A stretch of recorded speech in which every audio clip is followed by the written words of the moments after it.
Are you pumped up?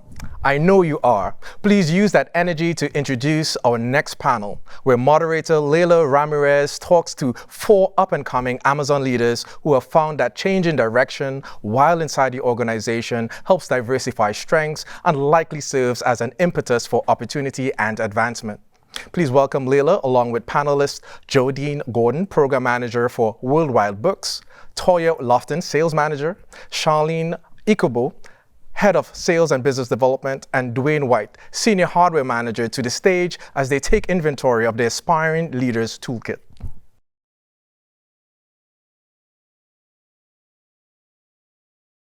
Hello, and thank you so much for joining us for this conversation as part of the Represent the Future Summit. I'm Erin Dowell. I use she, her pronouns, and I am delighted to be joined by these 4 guests today who will be talking with us about something that I think is just so important and so timely.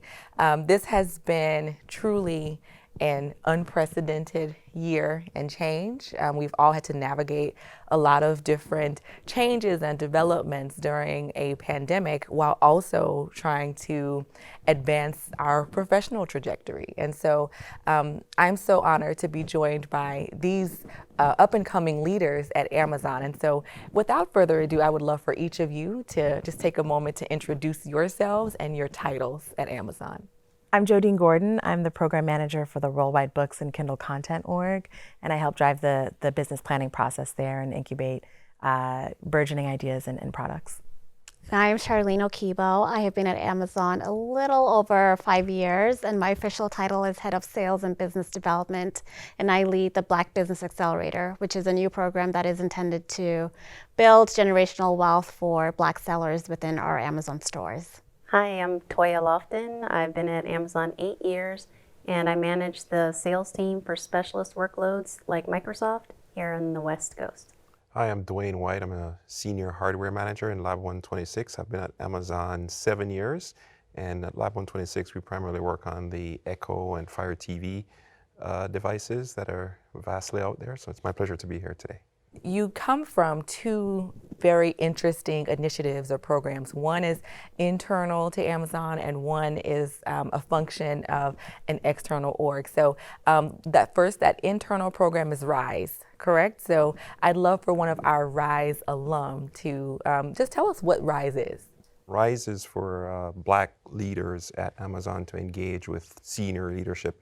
The mission is to drive the personal and professional development of our career, to drive mentorship, and to drive sponsorship. Very cool. So Toya, I want to hear from you about what you feel like you've gotten from the RISE program. But before we do that, Dwayne, can you say a little bit more about mentorship versus sponsorship? Yeah, so that's interesting you'd ask me that. So mentorship for me is really important. I mentor a lot of people, but what I've been getting from mentorship through the RISE program is kind of helping me with setting some important decisions in my career, right? So I think looking at other leaders that have, especially the ones that have moved up within Amazon and kind of understanding what their path is, people that are similar to me, I think that's where the mentorship standpoint is helping me. I think from a sponsorship standpoint, it's more about going for somebody, as it was described to me, when you're not in the room, who bats for you, to use a baseball term, right? And I think, it's really important to have people that will stand up for you and will put your name out there and will say, hey, this person is ready for it. So I think, that's one thing in the RISE program that, we should all take advantage of, quite frankly, that's there for us. Absolutely. Thank you for sharing that and for giving that key distinction. I think, again, when we think about how we can grow as leaders, having somebody in the room is so crucial.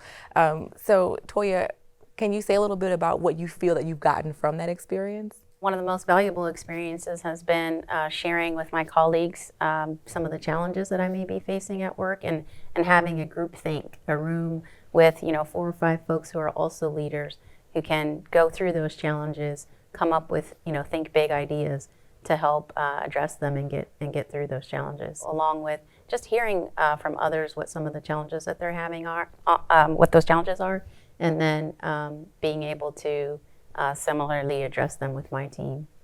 Thank you so much to both of you. So I'm going to shift gears a little bit to make sure that we can also hear about Jodine and Charlene, your experiences through MLT. So can you tell us a little bit about what MLT is, first of all? Sure. MLT stands for Management Leadership for Tomorrow, and it's a nonprofit organization that creates programming for underrepresented groups interested in entering the corporate world. And Charlene and I are alumni of that program, and they do initiatives for folks that are immediately out of college, young professionals entering business school, and mid-career professionals. So they really help give you a playbook for how to transition at each of those inflection points. And similar to RISE, it does have a cohort-based model. So we're able to build peer relationships with other young professionals across business schools across the nation, which is pretty cool. So Charlene, would you say that that's one of the benefits that you've derived from your experience through MLT? Yeah, absolutely. I think the cohort model, like Jodine mentioned, was super instrumental in just forging a community, both when I was going into business school and also once I got out of business school. So for example, I didn't know Jodine when I went into business school. We went to two different schools, but as a result of being in MLT, when we got to Amazon, we were able to find each other through that community. There's a group of Amazonians who have gone through MLT, and we network with each other. We share job postings, career advice. It really has been a great benefit both in my personal and business life. Thank you so much for sharing that. Dwayne, I'm going to come back to you, and then I'm just going to go down the line because I would love to know how each of you got here, right? Like, how did your journey lead you to Amazon and lead you to the experiences that you're having now? So I've been in consumer electronics for 23 years. And early in my career I felt like was not really directed very well. I didn't have anyone that was really mentoring me. My approach was put my head down and do the work, right? And I did that for a long time. I started to look around for role models myself and kind of pattern some of the behavior that I saw, people that I liked, and kind of pieced it together. It changed when I got to Amazon, though. I think when I got to Amazon, what changed for me 7 years ago was there were people invested in my career development. 7 years in, I'm definitely reaping the benefits of it, and my team has grown from 5 to 52. As, if you want to have a measure of success, I think that's a pretty good measure. It's been a journey of haphazard coincidences, really. Going all the way back to high school, I had no idea, what major I would study, and I had a counselor who, looked at my report card and essentially said, go into engineering. That's honestly how I've gotten to Amazon and everywhere else in my career, is just relying on people I trusted, who trusted me, and were happy with the work that I'd done, and helped me move along. I think that that's one of the great things about Amazon is you can go really deep in one function or one business group, or just not go really deep in either. And I think that for me has been what my experience at Amazon has been. So similar to Toya, even though I haven't been in one role for a long amount of time, it's been people saying, I liked what you did here, I liked what you said in this meeting, and have you considered X, Y, and Z? Yeah, a similar experience. I think there's so much optionality in terms of targeting depth or breadth, and I've been fortunate enough to have a taste of both. I think what has helped me and get some direction while still maintaining flexibility and openness to opportunities that I might not be able to foresee is kind of having a sense for what my passions are and what I want to learn next. And because I had both mentors and sponsors that were interested in my development beyond the scope of the given role that I was in, they really pushed my thinking in terms of what my next role could look like. Knowing what you're passionate about, what you want to learn, and combining those two things as much as possible can give you direction without closing you off to opportunities. And that's been really instrumental for me. Jodine, you also mentioned something just now that I would love to hear from anybody for whom this comes to mind, which is finding ways to infuse your passion into your work.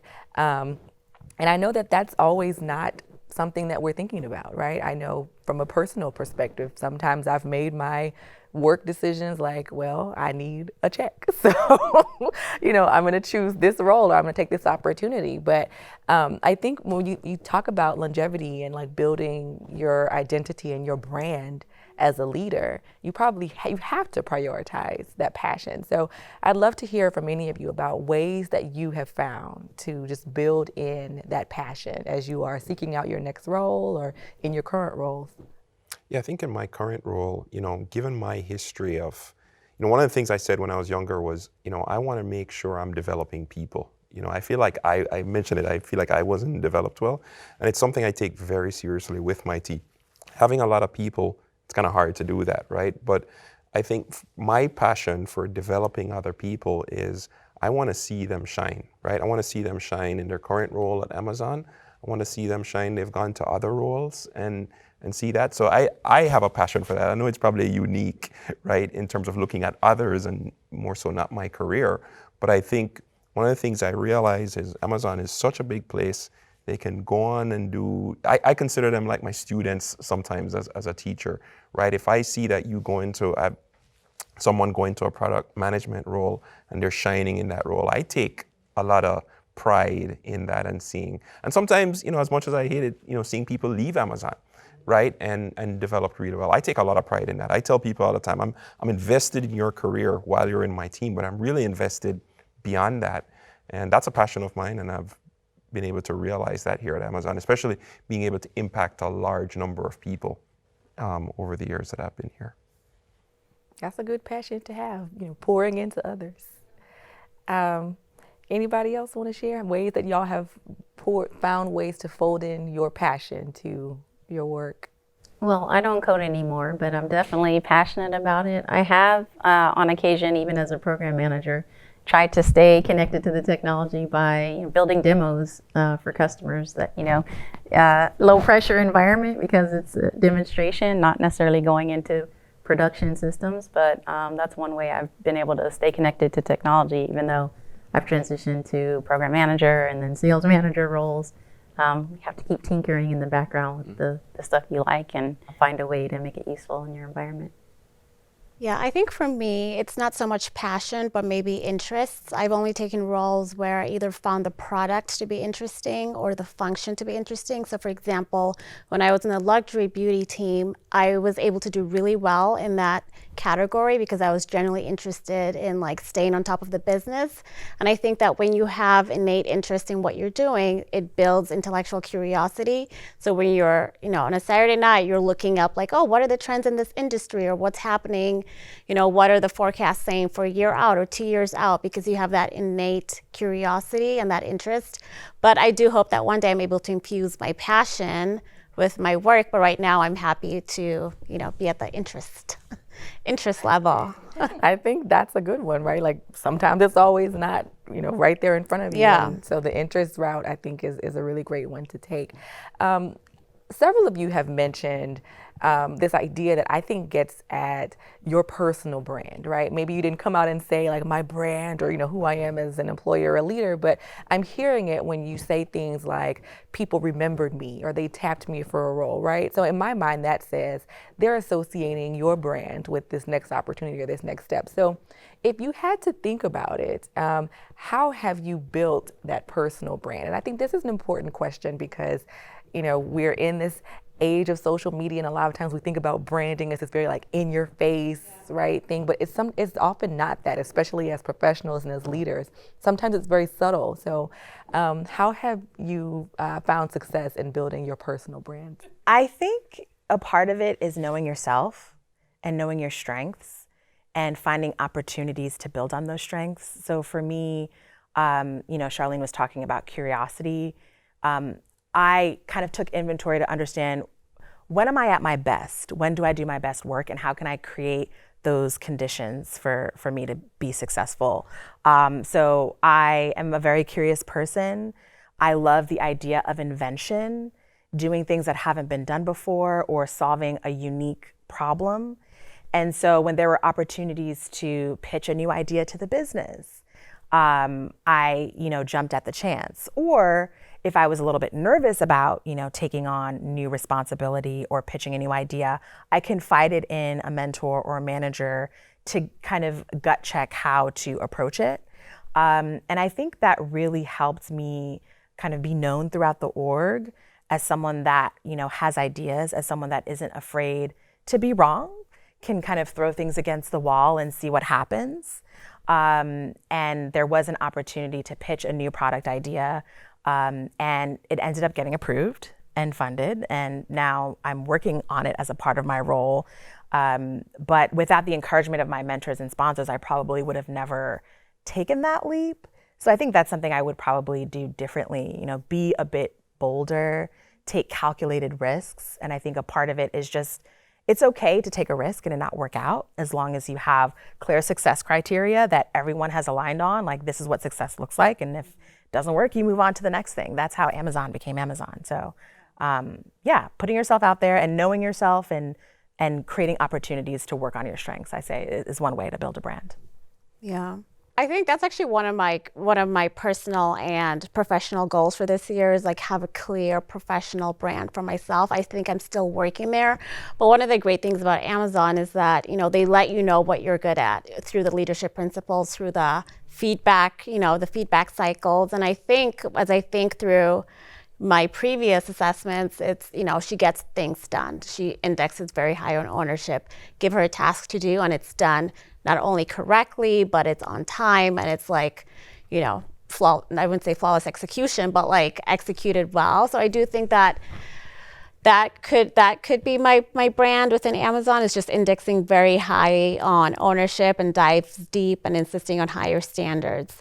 But I do like a lot of what Dwayne was saying in terms of just like developing your employees. And I hope that when I look back on this year, that becomes my personal brand, that I was able to develop my team and that they went on to have successful careers because of the year and a half that they spent with me.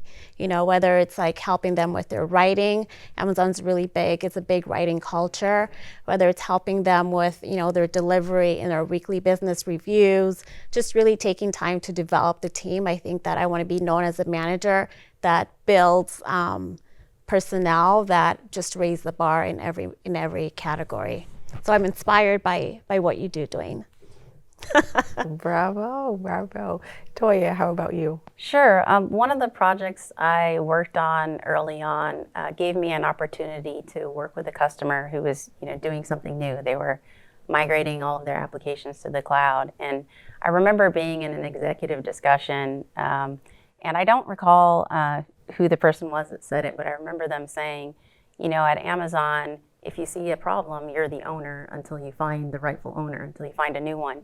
And I took that to heart. And it's not just problems, but new challenges, areas where you think we can be doing better as a company, or areas you think your product or a solution can be improved. And so I took that to heart. And everywhere I worked within this particular customer that was making this huge transition, it felt like something new. It felt like a new path that we were forging. And I thrived on that.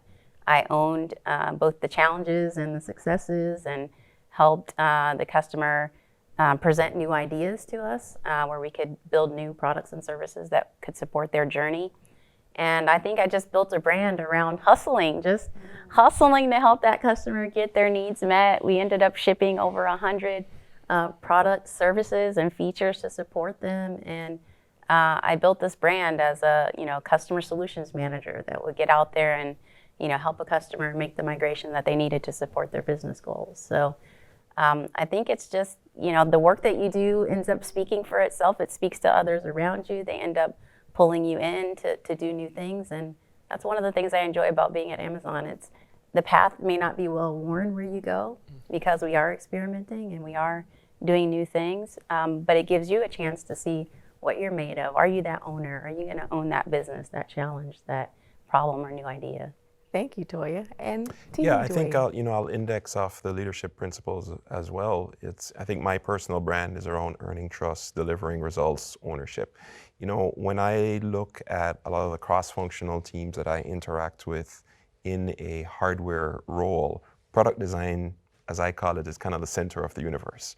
So you're a resource for a lot of people, and we have products that we work on, but also initiatives. And I think one of the things that I feel like I can set myself apart and my team apart, and my brand, is around investing in some of these cross-functional teams. They have initiatives sometimes and they're like, yeah, can you have someone support it? Sure, I can have someone support it, but what I challenge my team with, give them more than they're asking for, right? Give them a little bit more. Maybe it's something they don't even realize that they needed in their initiative. And I think that helps my brand, because I think a lot of the cross-functional teams look at me and they're like, you're going to deliver results. You're going to show a lot of ownership. I know I can trust you, right? And to get us more than what we need. So I think that's what my brand is around, is probably centered on those 3 leadership principles. And I feel like I've built my reputation around that for the entire time I've been here. Well, I love that so many of you shared those leadership principles that are tied to your brands and how you've been able to thrive here at Amazon. And I think one of the great things about both the principles and the way that you each describe them is that you can do them anywhere, right? Which is something that I think many people who are striving to make that next move professionally have been wondering about for the next year and a half, right? Where we've often been maybe told or shown that you need to be in person, bumping shoulders with the person to exchange ideas or things like that. And that just hasn't been possible. So while it certainly sounds like many of you have been able to find a way to continue to build that brand and establish yourselves as leaders, despite this huge change that we've all been through, I would love to hear from any of you about the ways that you have had to maybe pivot or adjust or modify your approach to, building or maintaining your brand or maintaining your standard of excellence even in this very unusual time. Yeah, I think for me it's one-on-ones. I think the biggest thing we're probably all missing, at least I can speak from a hardware standpoint, is the hallway conversation, right? Hallway conversation is a big thing, right? 2 minutes, 5 minutes, bam, bam, bam. And I looked around at some of the other leaders that I interact with, and I'm like, I don't talk to you enough, especially, a couple months into the pandemic. And what I realized was I was relying on these hallway conversations to keep us aligned, right? So for me, when I look at my peers, other leaders, I've got to invest more time in one-on-ones with you. I've got to make sure you and I are on the same page, we're aligned.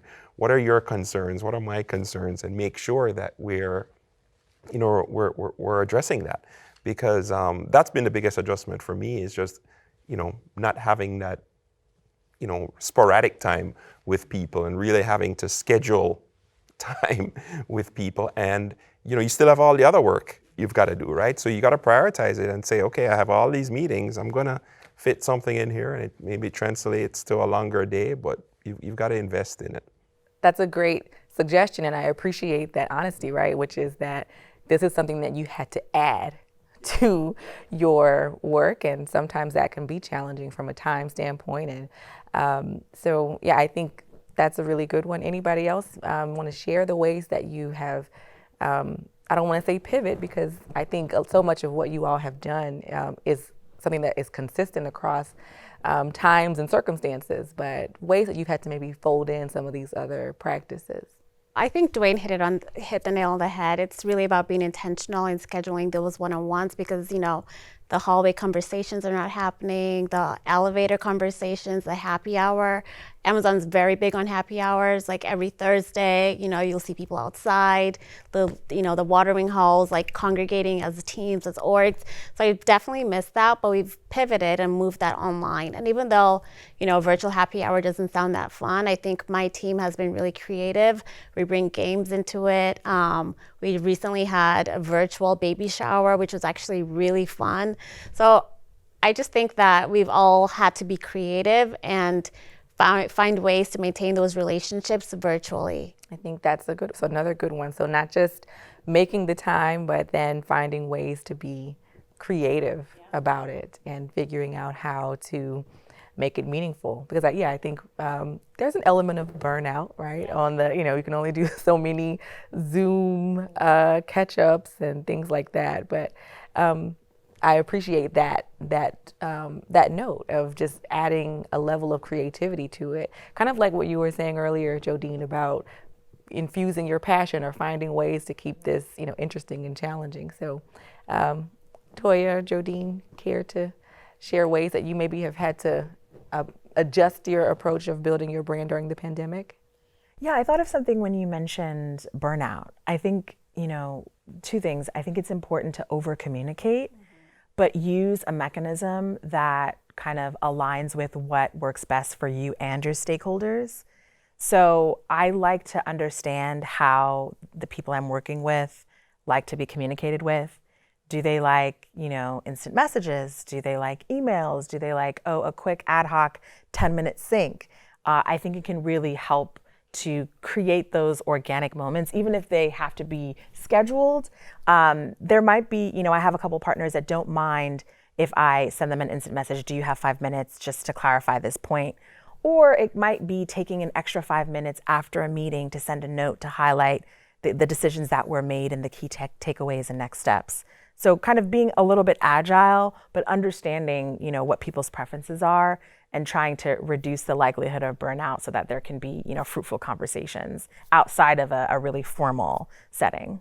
I can't take credit for this idea, but my manager at one point started creating, themed parties during the pandemic. We're all online and having ugly Christmas sweater type of events and virtual barbecues and things like that as a way to, as a way to bring the team, into a setting where, it's less formal, because we have been facing just a challenge of not being able to get together, and then, personally, some folks have had some challenges. So being able to just even relax a bit as a team has been helpful for folks on my team.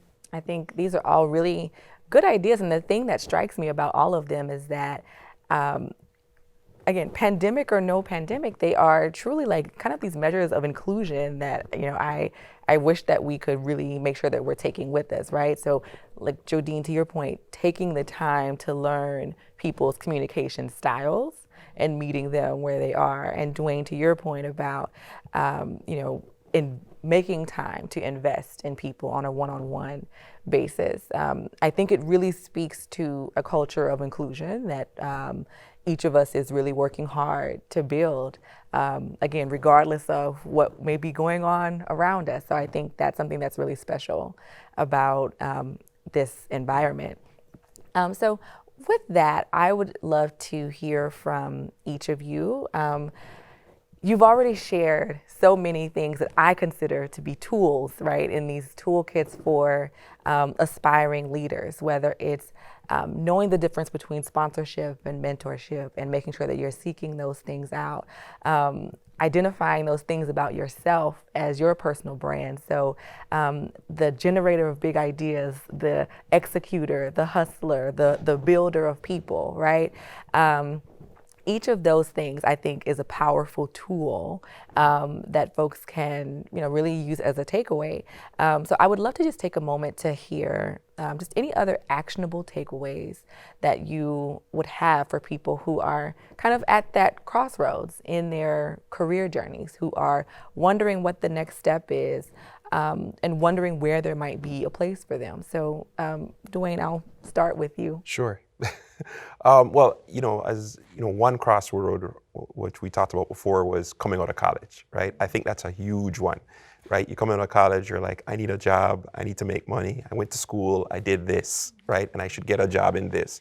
And I think, what I try to point out to young men and women coming out of college, I've spoken to quite a few of them, in whether it's sometimes interns, sometimes people that reach out to me on LinkedIn, is what are you going to do to make a decision? What's important to you? And they all tell you, well, money, where I live, right? Great, those things are important, but when you're at that crossroads, there's some other things. What is 2 years down the road going to look like for you? And they're like, I don't know, And well, is that job showing you what 2 years down the road is going to look like for you? We talked about resources. Amazon is a place with a lot of resources. What kind of resources are there for you to help you grow? Because guess what? Those resources, if they're there, you're going to grow so much faster. One of the things I really like about Amazon is that because of the resources, You know, you have people that are subject matter experts in all these areas. You can become an expert really fast. Maybe not the depth, but you can get a lot of breadth in a lot of areas really fast. So when you're at that crossroads and you're thinking, well, what is the situation that's going to allow me to learn rapidly, right? You know, are there opportunities to do different things, right? So that's the first thing that comes to mind for me with crossroads. And I've really, especially in the pandemic time where there's not a lot of one-on-ones, is, you know, personal time, I should say, you know, reaching out to young people. I've had all kind of different places where young people have reached out to me coming out of college, trying to help them not make the decision, but think about what should go into your decision. So that's definitely one crossroads for me that's kind of high on my radar right now. I think that's a great one, and it speaks to something, again, like I said, just even personally, I know that I've done before, which is just having that tunnel vision, but challenging folks to pause and say, well, no, think beyond this next moment and this next step, and really push yourself to ask those questions. So I think that's a great piece of actionable advice. Toya, how about you?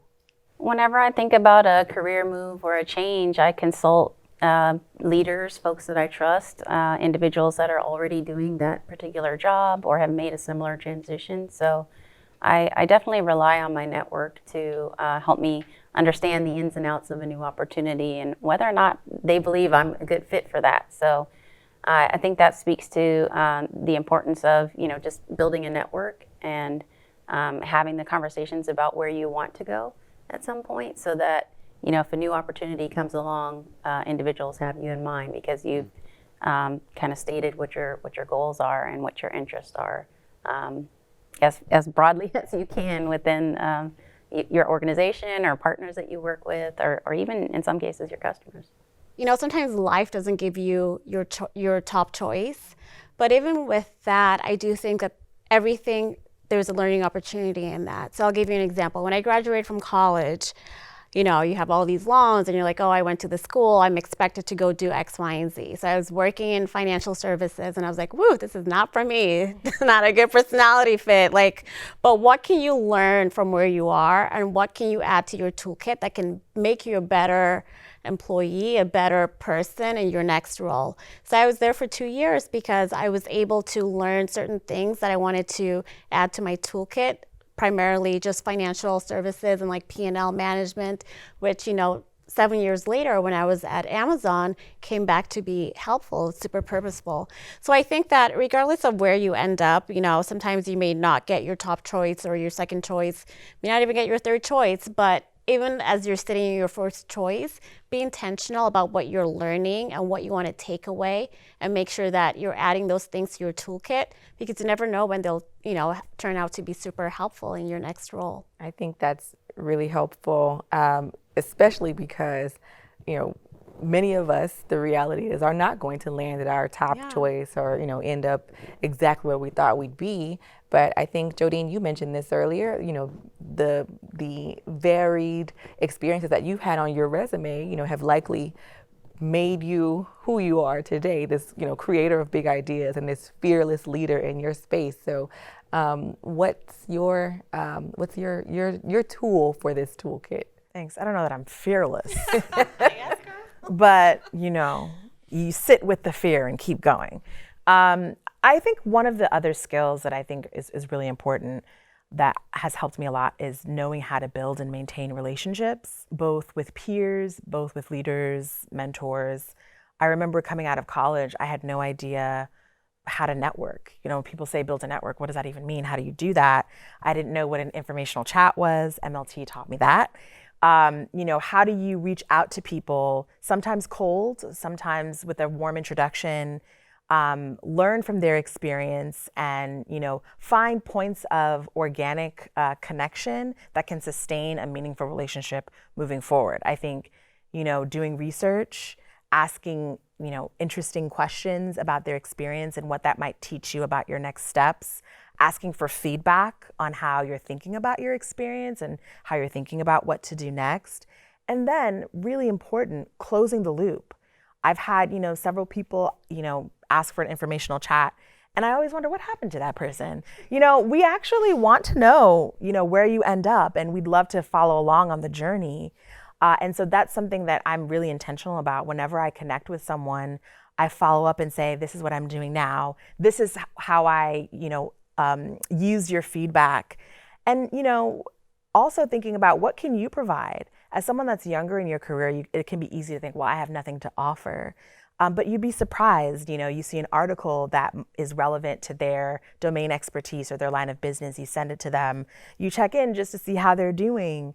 You have an interest in a TV show or music. It's really about, I think the more that you can treat people as full human beings and try to be as organic as possible, the easier it will be to kind of build those relationships over the long term. As an example from my experience, I have a mentor that I met who works at a different tech company. And, initially I wanted to work with him, but there was never an opportunity for me to work with him. But, 4 years later, he's still one of the people that I go to when I have to make a big, career decision, moving to a new team. I have a big meeting coming up, how to think about my future. And we have, passions in common in terms of storytelling, in terms of both being from MLT. And so I think there's a bit of kind of long-term vision required. You might meet a person who you don't think they can help you with anything right now, but instead of being really transactional, just trying to forge real connections. And I think as you build your network, maybe there's never a direct connection to what you want to do, but you're able to help them. But I think that's how you build it. Finding that humanity, finding that point of connection, and following up every now and then just to stay along with the journey. These are notes I'm taking even for myself. I think that is so important. I know earlier in my professional career, I think I was very transactional, right? You send that email to someone who's in the space doing what you want to do, and you're like, well, I didn't get a job from that. What happened? But I think what each of you said is so important and so powerful that, this to me, that really brings this conversation full circle. It's really about making sure to prioritize the humanity, to find the community, and to build in that community. And I think when you are pairing that with these tools and these muscles that you're building along the way, then that's where the opportunities come. I am very grateful to have been able to share this space with each of you. I've learned a great deal here. And importantly, I think this was a great opportunity to talk about just the universe of what's available to each of you as leaders at Amazon. So I know that means you're very busy, so thank you so much for your time in this conversation, and I hope that we'll continue talking soon. Thank you. Thank you. for having us. Thank you. Thanks for having us.